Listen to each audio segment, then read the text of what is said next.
A nuclear-armed state on the brink of collapse. It's the stuff of nightmares, but it is slowly becoming Pakistan's waking reality. Its import-dependent economy has run out of foreign exchange, causing food and energy shortages, and the resulting economic hardship is driving political polarization, radicalization, and extremism. Such developments would be troubling anywhere, but for nuclear-armed Pakistan, domestic instability feeds into wider border disputes with India and Afghanistan, who may look to advance their territorial claims, and the consequent escalation could destabilize South Asia, potentially dragging the world down with it. Into the bargain is a looming debt crisis. Islamabad is in hock to the IMF, the World Bank, China, and others. Meanwhile, the military is watching events closely, with many fearing another coup. Pakistani society thus needs cooler heads and agile policymaking to claw its way out. Because while economics is a gun, politics is knowing when to pull the trigger.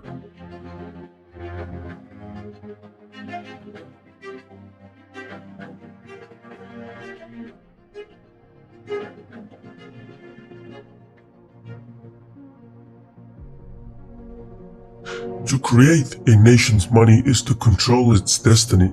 In 1835, the British Empire established a uniform currency for colonial India, seeking to reap the benefits of seigniorage and control the means of paying taxes and, crucially, debts. Little has changed since. Pakistan became independent in 1947, but the destiny of its 230 million citizens depends on foreign currency to import essentials like food, energy, and fertilizers. For years, though, more foreign exchange has flowed out of Pakistan than in, prompting Islamabad to run persistent fiscal and current account deficits. And in 2022, circumstances took a turn for the worse.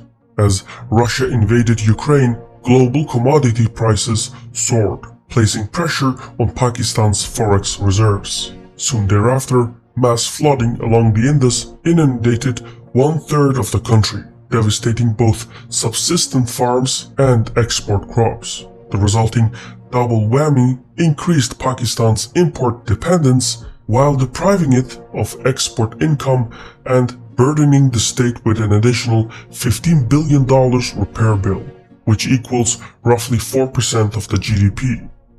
By January 2023, currency reserves were sufficient only for several weeks of imports. Islamabad responded by imposing blackouts, raising tariffs on energy-insufficient imports, and leaving food and raw material shipments in port. While this clampdown stemmed the payments outflow, it caused production cuts and industrial decline. The textile industry, accounting for 1/10 of Pakistan's GDP and 2/5 of employment, laid off 7 million workers. Meanwhile, factories saw gas bills raise production costs, making local products uncompetitive on global markets. Economic privation has heightened political tensions within Pakistan and with its creditors. Islamabad's current IMF program began in 2019 under Imran Khan's premiership. As a cricket player, Khan was no stranger to spin, but not even he could square his populist credentials with the IMF's austerity demands. Khan was eventually ousted from power in a no-confidence vote, but not before he threw dirt at his political opponents and gasoline on Pakistan's political bonfire. Now, the resulting crisis could force Pakistan to transition to a market-determined exchange rate and halt energy subsidies, thus raising inflation, lowering consumption, and inducing a recession. But such measures may only radicalize a society where the cost of living is starting to outweigh the benefits, and with few democratic avenues available, militancy is surging.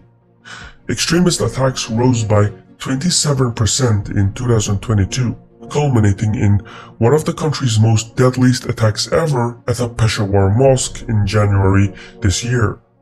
Moreover, Jihadism in Pakistan is inextricably linked to territorial disputes.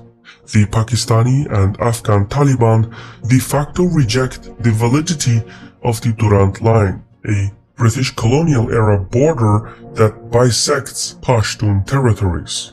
Yet, as a jurisdictional shield, the border allows for militant incursions into Pakistani territory, and should the country crumble internally, the Taliban will look to leverage nationalist sentiment among Pakistan's 40 million ethnic Pashtuns, located chiefly in Khyber Pakhtunkhwa, to push for diplomatic recognition or increased Pashtun autonomy.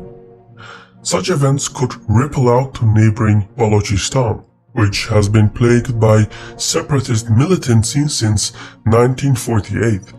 Local separatist groups claim the province is neglected and underdeveloped, and given its large hydrocarbon and gold reserves, a weakened central government may swell the ranks of separatist forces wishing to break away from Pakistan. If both the Pashtun and Balochi territories were to rebel, there wouldn't be much left of Pakistan. But the greatest threat to South Asian stability would be the status of Pakistan's nuclear arsenal. As of 2021, Islamabad was assessed to have 165 nuclear warheads, 4 plutonium production reactors, and expanded uranium enrichment infrastructure and new delivery systems in development.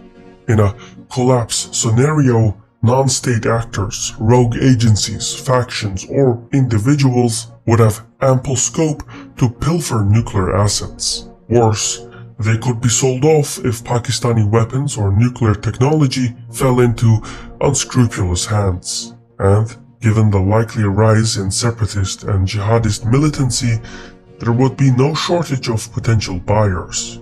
Pakistani collapse would thus proliferate nuclear weapons worldwide. Equally troubling would be an India-Pakistan confrontation, with the most likely flashpoint being Kashmir. Though mutually assured destruction theoretically deters nuclear states from direct conflict, in Kashmir, this theory has been empirically tested. In 1999, both states fought a war over the district of Kargil, and to this day, both sides monitor the regional balance of power carefully. Should Pakistan lose its military capacity to a domestic crisis, India may be tempted to advance its interests across the line of control. Yet, nuclear communications between the two states are poor. There is no red telephone. This increases the possibility of miscommunication and miscalculation, and this would heighten the risk of nuclear confrontation, especially if New Delhi cannot ascertain which Pakistani policy organs have the authority to negotiate, or if Islamabad cannot reliably account for all its nuclear assets. In that case, the potential conflict could have global consequences. Pakistan's crisis, therefore, is the world's problem, and preventing a spiral of radicalization and instability means first solving the economic crisis.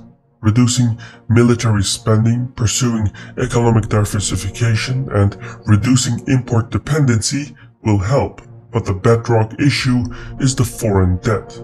Pakistan's geopolitical importance during the Cold War and the Afghan conflict granted it access to nearly endless loans and bailouts from the IMF and other Western institutions. Yet the sums involved were beyond Pakistan's repayment capacity, and, most importantly, they were denominated in foreign currency. This fact has far-reaching implications for Pakistan's economic life. Though the country may avoid default in the short run, long-term its growing $130 billion stock of external debt is unsustainable. Service on Pakistan's dollar-denominated obligations is $26 billion for 2023, which drains the foreign exchange that is needed for essential imports. Harsh austerity demands may also prove self-defeating should they push Pakistani politics further into crisis. Thus, the only viable solution is for the creditors to take haircuts, restructure the residual debt, postpone immediate interest payments, and ensure new capital flows. Otherwise, the concrete shoes of the external debt will drag Pakistan down, foreclosing any chance of recovery. Yet, debt restructuring negotiations are not without subterfuge, especially since Pakistan's external debt structure carries geopolitical implications. Since 2014, the proportion owed to private creditors, including commercial banks and bondholders, has risen from 19 to 30%. These entities care little about foreign affairs, and even less about Pakistan, and they will likely frustrate any debt resolution effort that does not pay them out in full. Meanwhile, Western-dominated multilateral creditors like the IMF, the World Bank, but also the Asian Development Bank hold around one-third of Pakistan's external debt, but they maintain that a write-down would hurt their credit rating and thus their ability to discharge their functions. That leaves China holding the bag. Beijing is Islamabad's largest bilateral creditor, holding 1/5 of its external debt. It is also Pakistan's best hope for debt forgiveness, since Pakistan could negotiate a write-down one-on-one. There is also a qualitative difference since the Chinese debt pertains to tangible infrastructure projects like the China-Pakistan Economic Corridor, which connects Xinjiang with Gwadar Port through Pakistan, reducing trade dependence on the Malacca Strait. Having sunk $65 billion into such projects, a stable Pakistan is crucial to Chinese interests, and given a rise in attacks targeting Chinese nationals and the threat of jihadism spilling into Xinjiang, Beijing is unlikely to force Islamabad to repay its loans. Doing so would harm the Chinese position on the grand geopolitical chessboard.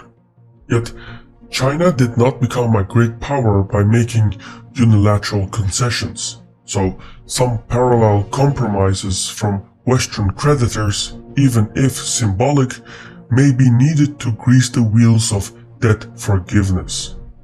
Ultimately, Pakistan's crisis could quickly become everyone's problem should it spiral out of control. The country is on the brink of economic and political collapse, and while Pakistan's nuclear arsenal makes it too big to fail, its foreign debt burden is too big for it to succeed. For the moment, creditors hold the whip hand, but soon even they may consider debt forgiveness, not as an act of charity, but as a concession to realism. As it turns out,